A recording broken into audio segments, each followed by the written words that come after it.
జగన్మోహన్ రెడ్డి గారు ఎన్నికలకి కార్యకర్తలను సమాయత్తం చేయడం కోసం, వాలంటీర్లను సమాయత్తం చేయడం కోసం చొక్కా మడత పెట్టమంటే కొంతమంది దానికి వక్ర భాష్యాలు చెప్తా కుర్చీలు మడత పెడతాం, ఇంకేదో మడత పెడతాం అన్నారు. వాళ్ళందరికీ ఒకటే చెప్తున్నా, సాక్షాత్తు తెలుగుదేశం పార్టీ అధ్యక్షుడు అచ్చెన్నాయుడు గారు మాకు 50 మంది ఎమ్మెల్యేలు టచ్లో ఉన్నారు, ఆల్రెడీ మేము 23 మంది ఉన్నాం అన్నారు.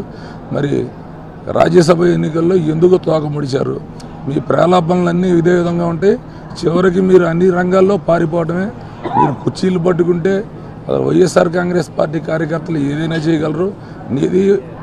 మాది leader based party. Jaganmohan Reddy గారి కోసం ప్రాణాలు అర్పించే కార్యకర్తలు ఇక్కడ ఉంటారు.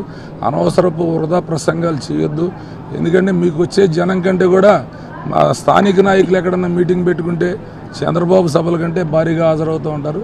ఇదంతా కూడా ప్రజలు గమనించాలి. వయసు పెరిగితే సరిపోదు, నాలుగును అదుపులో పెట్టుకోవాలి. జగన్మోహన్ రెడ్డి గారు ఏం మాట్లాడాడు, మీరే మాట్లాడుతున్నారు. ఆయన చెప్పింది ఏంటి? ఎన్నికలకు సమాయత్తం చేయడం కోసం సహజంగా ఎవరైనా చెప్తారు. చొక్కా మడిచి సిద్ధంగా ఆయన చెప్తుంటే మీరు కుర్చీలు మడుస్తాం, అవి మడుస్తాం, ఇవన్నీ కూడా ప్రలాపనలు. మీతో అయ్యేదేమీ లేదు.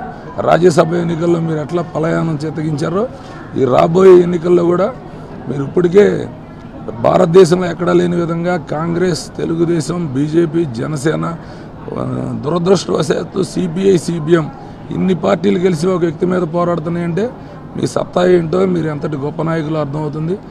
మీరందరినీ కూడా కలిసి రమ్మని చెప్పే జగన్మోహన్ రెడ్డి గారు ఆహ్వానిస్తున్నారు. ఆయన పదే పదే చెప్తున్నాడు, నా వలన మేలు జరిగితేనే నాకు ఓటేయండి అని. ఖచ్చితంగా మేలు జరిగిన వాళ్ళే ఓటేస్తారు. ఆ మేలు జరిగిన వాళ్ళే ఓటేస్తే 70% ఓట్లు జగన్మోహన్ రెడ్డి గారికి పడతాయి అనేది కూడా మీరు మర్చిపోవద్దు. రాజ్యసభలోనే కాదు, ఈ ఎన్నికల తర్వాత తెలుగుదేశం పార్టీ అనేది నామరూపాలు లేకుండా పోతుంది. ఎన్ని సంవత్సరాల తర్వాత నామరూపాలు లేకపోతుంది అనేది 83 నుంచి మీరు 2024 వరకు కౌంట్ చేసుకుంటే ఆ పార్టీ నామరూపాలు లేకుండా పోయింది. అసెంబ్లీలో లేదని నేను చెప్పట్లా. మీరు అడిగింది రాజ్యసభలో ప్రాతినిధ్యం కోల్పోయింది. పార్టీ పెట్టిన తర్వాత ఇది మొదటిసారి అంటున్నారు. ఈసారి 23 స్థానాలు ఎప్పుడు కూడా రాలేదు. తెలుగుదేశం పార్టీ పెట్టిన తర్వాత మొట్టమొదటిసారి 23 స్థానాలు వచ్చినాయి మొన్న.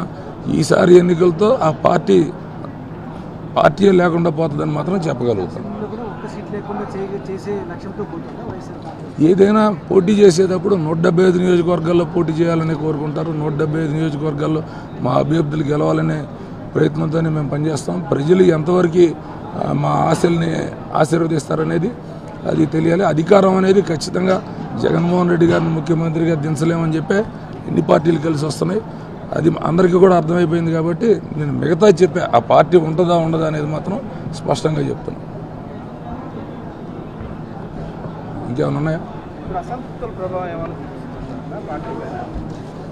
పార్టీలో మీరు ఒకటి గమనించండి, ఈ పార్టీని వదిలిపెట్టి వెళ్ళిన వాళ్ళు ఎవరు కూడా, ఈ పార్టీ టికెట్ ఇస్తానంటే వెళ్ళిపోయిన వాళ్ళు ఎవరు లేరు.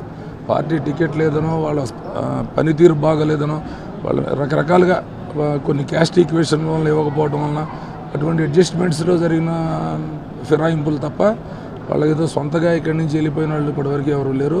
భవిష్యత్తులో కూడా ఉండరు. మాకు కూడా చేరికలు చాలా ఉంటాయి. అవన్నీ కూడా భవిష్యత్తులో మీరు చూస్తారు ఏ రకమైన చేరికలు ఉంటాయి అనేది కూడా.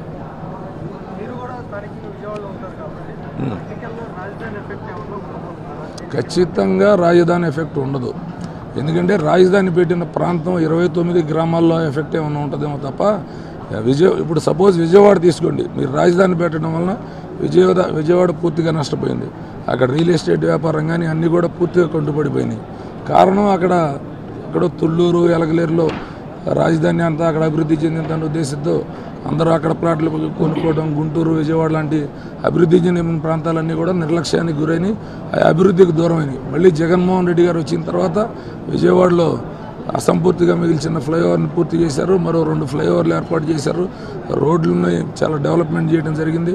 ప్రజలందరూ కూడా అభివృద్ధి పరంగా, సంక్షేమ పరంగా ఏ రకంగా చూసినా కూడా జగన్మోహన్ రెడ్డి గారికి ఓటు వేయాల్సిందే.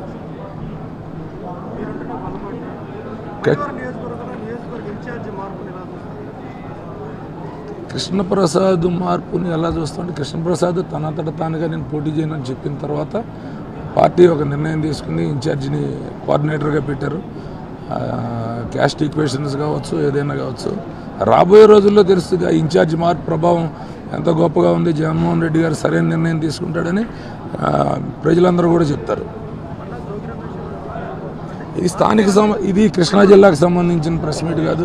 దయచేసి మీరు సంబంధించి సిద్ధం సభ గురించి ఏదన్నా అడగండి చెప్తా. కృష్ణా జిల్లా గురించి సపరేట్గా మీరు కృష్ణా జిల్లా రండి, అక్కడ మాట్లాడుకుందాం.